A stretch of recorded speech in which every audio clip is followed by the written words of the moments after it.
conseguir los objetivos del Plan A través de una reforma legal, no constitucional. Y esta reforma tiene efectos de 3 características. El primero es institucional del INE, el segundo es en la organización de los procesos electorales y el tercero es uno social que casi no se ha querido hablar al respecto.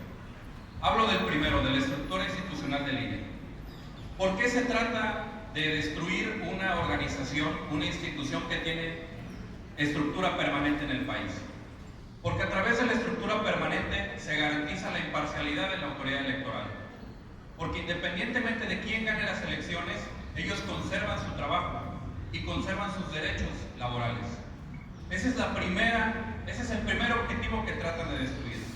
Que la autoridad pueda ser susceptible de corromperse porque saben que a través de la inestabilidad laboral las personas pueden ser movidas hacia una voluntad. Precisamente por eso se creó el IFE en los 90s y se creó con una estructura permanente para evitar que la estructura se moviera en favor del partido que estaba en el gobierno. Eso ya se logró. Ahora con los procesos electorales sabemos que por quien ustedes quieran votar, el INE lo único que va a hacer es convalidar lo que ya está tomado como una decisión en la urna. Eso ya se logró y es el primer objetivo que busca este Plan B, destruir la estructura desconcentrada y permanente del Instituto Nacional Electoral.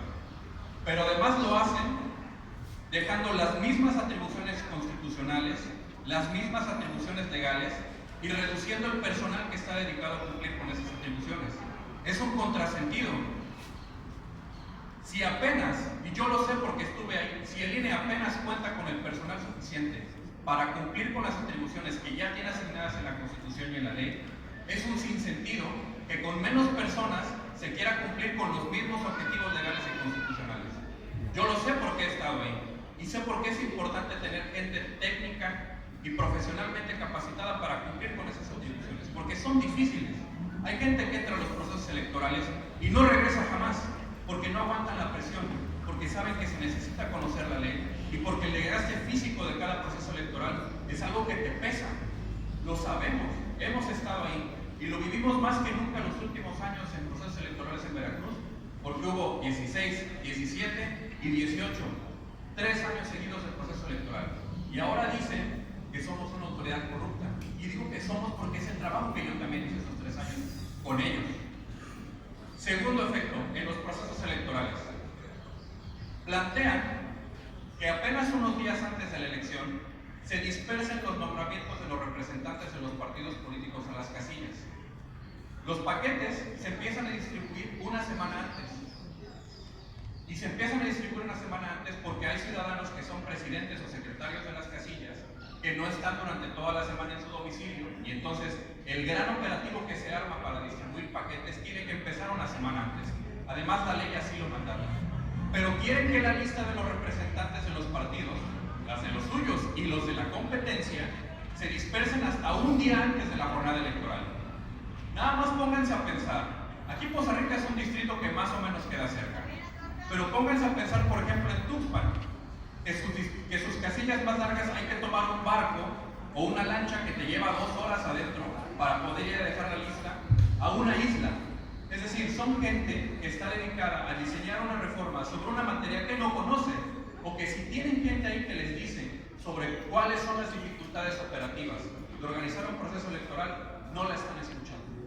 Y por eso quienes conocemos de la materia y sabemos cuáles son los efectos prácticos de la implementación de esta reforma, tenemos que decir, a ver, aquí hay un problema institucional porque no va a haber gente para cumplir con las atribuciones. ¿Y qué va a hacer? Va a empezar a entorpecer la organización del proceso. A ver, aquí hay un error operativo en jornada electoral, en proceso electoral, pero si no hay alguien que tome el micrófono y diga, a ver, esto tiene estas complicaciones, nadie lo va a hacer porque ellos, que son los autores de la reforma, no lo quieren hacer, porque saben que en el análisis lógico esas cosas no se pueden hacer. No hay gente suficiente y no hay tiempo suficiente para poder hacerlo. Ahora, ¿por qué el INE no sale a defender lo que es su trabajo? Porque su trabajo es ser imparciales. Y yo les reconozco eso, que están poniendo su interés personal de conservar su trabajo por debajo del interés profesional. Para mí es una muestra de profesionalismo y la verdad se los agradezco porque es una guía para mí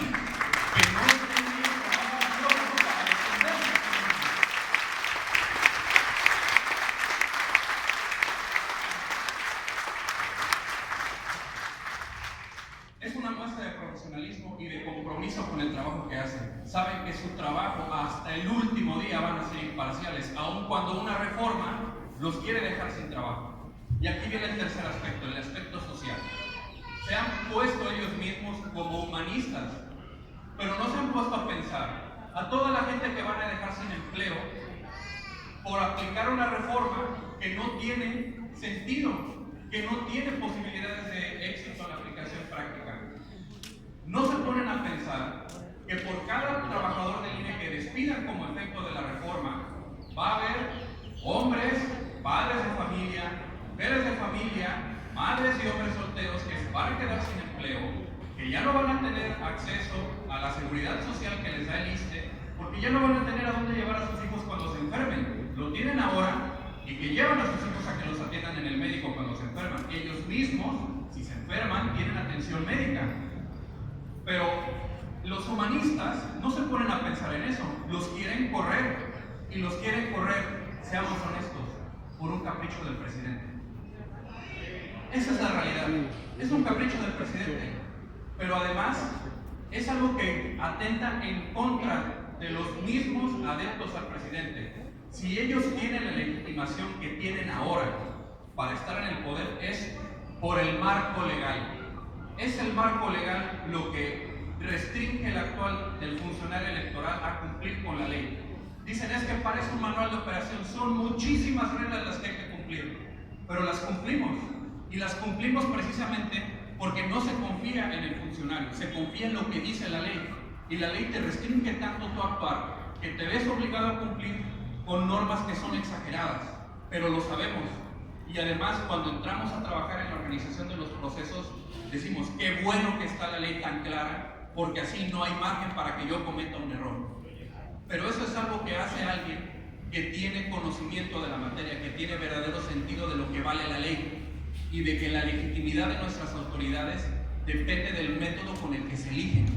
Y el método que tenemos ahora para elegir nuestras autoridades nos da suficiente para estar ciertos de que nuestro derecho político electoral del voto se respeta, porque el INE está contenido, y lo que plantean ellos es que ya no haya forma de saber si las personas que organizan las elecciones son competentes o no para organizarlas. Eso es lo que está detrás de eso. Les pido por favor que les demos otra vez un reconocimiento a mis compañeros del INE, que les agradezcamos por su trabajo y que